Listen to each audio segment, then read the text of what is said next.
ഇന്നൊരു മാമ്പഴ പുളിശ്ശേരി ഉണ്ടാക്കി നോക്കിയാലോ. ഒരുപാട് കാലമായിട്ടോ മാമ്പഴ പുളിശ്ശേരി ഉണ്ടാക്കണം എന്ന് വിചാരിക്കുന്നത്. കൊല്ലത്തിൽ 1-2 പ്രാവശ്യം ഞാൻ ഉണ്ടാക്കലുണ്ട്. അപ്പോൾ ഇപ്രാവശ്യം അമ്പലത്തിലെ തിരുവോണത്തിലെ സദ്യയിൽ മാമ്പഴ പുളിശ്ശേരി ഉള്ളതിനെ കൊണ്ട് എല്ലാവരും അവിടുന്ന് ടേസ്റ്റ് അറിഞ്ഞതിനെ കൊണ്ട് നാം ആ ടേസ്റ്റ് ഒന്ന് പോയിക്കോട്ടെ വിചാരിച്ച് വെയിറ്റ് ചെയ്താട്ടോ. അപ്പോൾ ആദ്യം എനിക്ക് മാമ്പഴ പുളിശ്ശേരി അത്ര ഇഷ്ടമല്ലായിരുന്നു കേട്ടോ. പക്ഷേ കൂട്ടിയിട്ടല്ല, അല്ലാതെ തന്നെ മധുരമുള്ള കറി എങ്ങനെയാണ് ചോറിന് കൂട്ടി കഴിക്കുക എന്നുള്ളതിൽ ഞാനങ്ങനെ കൂട്ടലില്ലായിരുന്നു.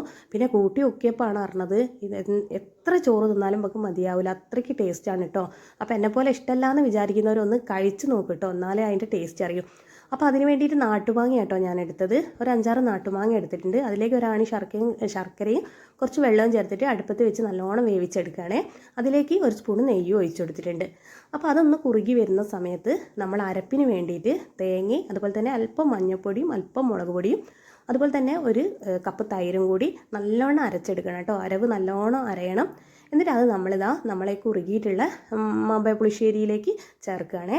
ഇനി വറവിടാനായിട്ട് ഞാൻ ഓയിലും വെളിച്ചെണ്ണയും യൂസ് ചെയ്തിട്ടേ ഇല്ല. നെയ്യിലാണേ വറവിടുന്നത്. അപ്പോൾ നെയ്യ് തന്നെ ഉപയോഗിക്കുന്ന സമയത്ത് നമുക്ക് മാമ്പഴ പുളിശ്ശേരീൻ്റെ ശരിക്കുള്ള ടേസ്റ്റ് അപ്പോഴാട്ടോ കിട്ടുന്നത്. അപ്പോൾ ഇതാ വറവൊക്കെ ഇട്ട് കറിവേപ്പിലയൊക്കെ ഇട്ടിട്ടുണ്ട് കേട്ടോ. അപ്പോൾ എല്ലാവരും ഒന്ന് ട്രൈ ചെയ്ത് നോക്കുക. ഒരുവിധം എല്ലാവരും ഉണ്ടാക്കിയിട്ടുണ്ടാവും. ഉണ്ടാക്കാത്തവരാണെങ്കിൽ ഒന്ന് ട്രൈ ചെയ്ത് നോക്കുക കേട്ടോ. നമ്മുടെ നാട്ടുമാങ്ങയൊക്കെ കഴിയാനായി. അപ്പോൾ വഴുകണ്ട കേട്ടോ. മറ്റൊരു വീഡിയോ ആയിട്ട് കാണാം. ഓക്കെ.